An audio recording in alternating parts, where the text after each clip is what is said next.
जो हमने आपको पढ़ाया था उसके आगे का नेक्स्ट पैराग्राफ है। खोल कर अपना हृदय गिरी, सिंधु भू आकाश। सिंधु माने समुद्र, भू माने पृथ्वी, आकाश। है सुना जिसको चुके निज गुह्यतम इतिहास। गुह्यतम माने छिपे हुए रहस्य जो है, इतिहास जो है अतीत, वो सुना चुका है। खुल गए पर्दे, रहा अब क्या यहाँ अज्ञे। अज्ञे माने जिसको हम जानते नहीं हैं, है ना। मतलब सब चीज़ों के, चाहे समुद्र हो, पृथ्वी हो, मतलब समुद्र के अंदर भी लोगों ने जाकर, मनुष्य ने जाकर इतनी तरक्की कर ली कि समुद्र के अंदर की चीज़ों की जानकारी ले ली, पृथ्वी की जानकारी ले ली, आकाश की, मतलब आकाश के ऊपर जो अभी बताया कि ऐसे जहाज, प्लेन वगैरह चलने लगे हैं ना, तो इन सबों पर, मतलब इन सबों की जानकारी ले ली, उनके सबके पर्दे खुल गए, सब कुछ अब अज्ञान नहीं रहा। किंतु नर को चाहिए नित्य, मतलब किंतु मनुष्य क्या चाहता है? नित्य। नित्य माने रोज। विघ्न, विघ्न माने परेशानी, जूझने वाली चीज़ें। कुछ दुर्जय, दुर्जय माने जिस पे हम विजय प्राप्त नहीं कर पाए हैं। कुछ ऐसी कठिन चीज़ें, उस मनुष्य जो है हमेशा कठिन चीज़ों को खोजता रहता है जिसके बारे में उसको जानकारी प्राप्त नहीं होती है। सोचने को और करने को नया संघर्ष, मतलब कोई नई चीज़ सोचने के लिए, कोई नया काम करने के लिए संघर्ष माने उसी के अंदर घुस जाना, उसी में जूझते रहना। नव्य जय का क्षेत्र, नव्य माने नए, नए मतलब नया क्षेत्र जिस पर वो विजय प्राप्त कर सके। पाने को नया उत्कर्ष, वो नया उत्कर्ष, उत्कर्ष माने उन्नति, नई उन्नति पाने के लिए वो हमेशा लगा रहता है। तो पूरे पैराग्राफ का अर्थ है, यहाँ पर कवि का कहने का मतलब है कि मनुष्य ने जो है वैज्ञानिक प्रकृति पर इतना असर प्राप्त कर लिया है, मतलब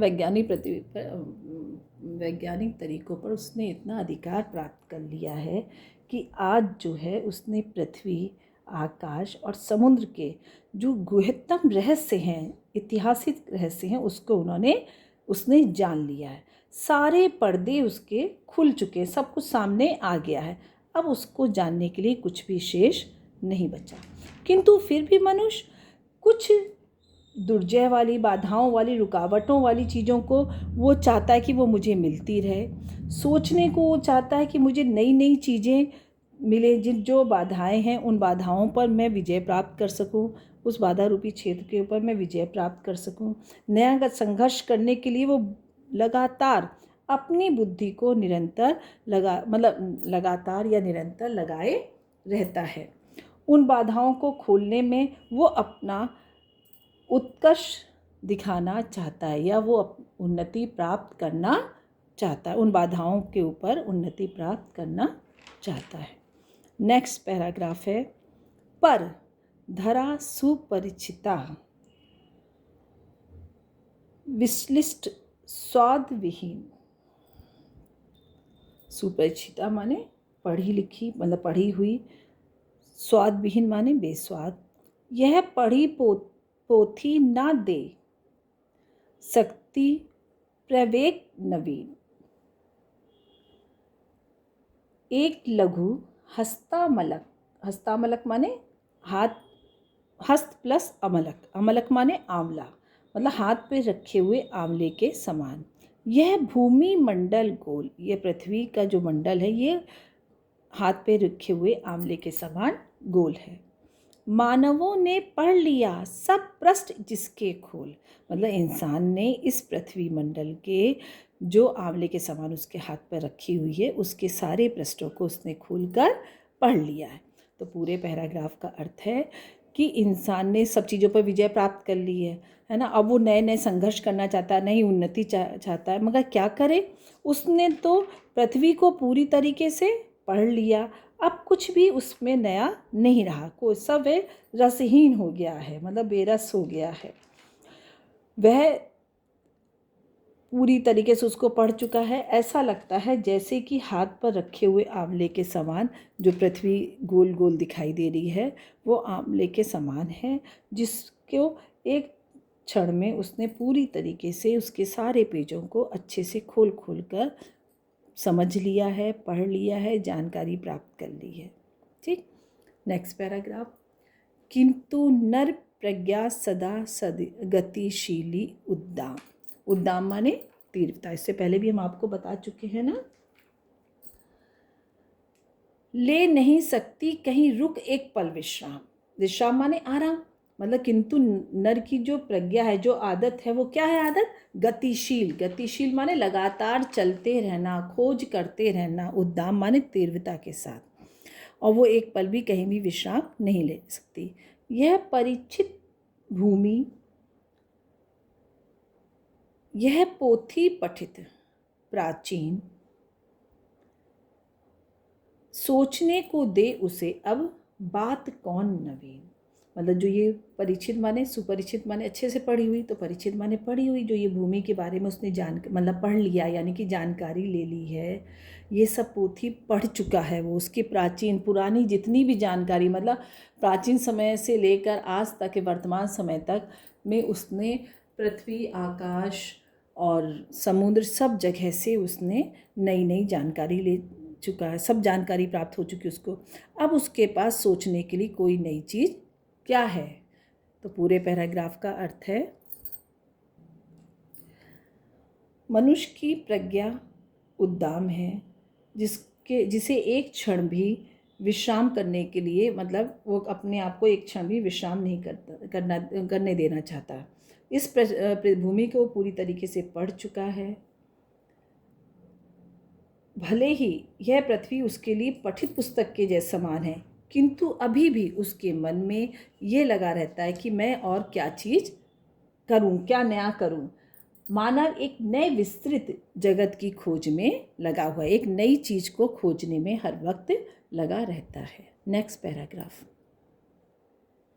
यह लघु ग्रह भूमि मंडल व्योम यह संकीर्ण, मतलब ये जो छोटे छोटे जो ग्रह हैं भूमि मंडल के, व्योम आकाश, ये एक संकीर्ण हो गई, मतलब सिमट गई जानकारी के कारण। चाहिए नर को नया कुछ और जग विस्तृण, मतलब कि इंसान को संसार में, जग में, विस्तृण माने बड़े से, मतलब खूब बड़ी सी चीज़ों को, कोई बड़ी चीज़ नई प्राप्त करना चाहता है। यह मनुज ब्रह्मांड का सबसे सुरमय प्रकाश, ब्रह्मांड का मतलब ब्रह्मांड का सबसे सुरमय, सुरमय माने श्रेष्ठ प्रकाश प्राणी है, श्रेष्ठ प्राणी है। कुछ छिपा सकते ना जिससे भूमि या आकाश, पृथ्वी और आकाश इस मनुष्य से कुछ भी छिपा नहीं सकते। यह मनुज जिसकी शिखा उद्दाम, मतलब जिसकी शिखा, जिसकी लौ जो है वो उद्दाम है, ऊपर उठी हुई है, ऊंचाई पर चढ़ना चाहती है। कर रहे जिसको चराचर भक्ति युक्त प्रणाम, चराचर माने जड़ चेतन, सब उसको भक्ति के साथ प्रणाम कर रहे हैं। किसको प्रणाम कर रहे हैं? मनुष्य को। यह मनुज जो सृष्टि का श्रृंगार, सृष्टि का श्रृंगार, ज्ञान का, विज्ञान का, आलोक का आगार, आलोक माने क्या होता है? प्रकाश का, आगार माने घर, मतलब ये मनुष्य जो है सृष्टि का, प्रकृति का श्रृंगार है, ज्ञान का, विज्ञान का, ज्ञान और विज्ञान का एक वो प्रकाश रूपी घर है, मतलब उसके दिमाग के अंदर, मनुष्य के दिमाग के अंदर ज्ञान और विज्ञान का प्रकाश फैला हुआ है। व्योम से पाताल तक सब कुछ इसे गे माने पता है। व्योम, व्योम माने आकाश से लेकर पाताल तक इसको सब कुछ पता है। पर ना यह परिचय मनुष्य का, मनुज माने मनुष्य का, पर यह परिचय मनुष्य का नहीं है। यह ना उसका श्रेय, मतलब ये अपने आप को ही श्रेय ना दे कि मैं ही श्रेष्ठ हूँ इन सब चीज़ों को जानकारी के लिए, बल्कि श्रेय उसका बुद्धि पर चैतन्य उर की जीत। श्रेय माने मतलब उसकी जो बुद्धि है, उस बुद्धि पर उसकी चैतन्य की जीत है, हृदय पे। श्रेय मानव की, श्रेय यहाँ पर श्रेय का मतलब कल्याण हो गया, कल्याण करना मानव की, असीमित मानवों की प्रीत, प्रीत माने प्रेम, एक नर से दूसरे के बीच का व्यवधान, व्यवधान माने बाधाएं, रुकावटें, तोड़ दे जो बस वही ज्ञानी, मतलब कि एक दूसरे मनुष्य के बीच में जो रुकावटें हैं, जो लड़ाई झगड़े हैं, संघर्ष हैं, जो इन रुकावटों को तोड़ दे, समाप्त कर दे, वही ज्ञानी है, वही विद्वान है। वही मनुष्य को हम ज्ञानी मान सकते हैं और विद्वान मान सकते हैं, और मानव भी वही है, वही असलियत में इंसान कहलाने लायक है। अब पूरे पैराग्राफ का मैं मिला के अर्थ बता रही हूँ। कवि कहते हैं कि मनुष्य ने मनुष्य ने जो है इस ब्रह्मांड के ऊपर, ब्रह्मांड का सबसे सुरमई सबसे अच्छा प्राणी है। पृथ्वी और आकाश के बारे में उसने सब चीज़ खोज लिया है। लगातार वो अगर नहीं दिखता तो लगातार उसको खोजने में लगा रहता है। जड़ चेतन के सभी प्राणी उसके आगे नतमस्तक होते हैं, झुकते हैं, उसके हाथों के इशारों पे चलते हैं।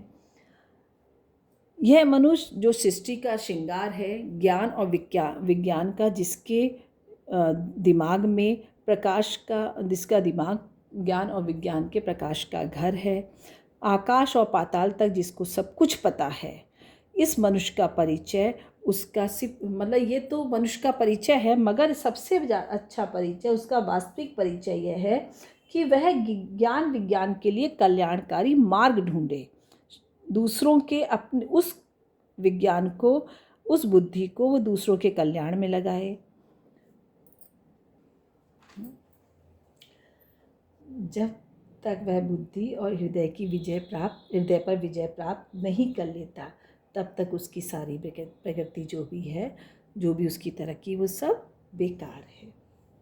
उसके हृदय में प्रेम की भावनाओं को जागृत नहीं होता, मानव के प्रति सद्भाव जागृत नहीं होती, तब तक वैज्ञानिक और भौतिक प्रगति किसी भी काम नहीं आ सकती।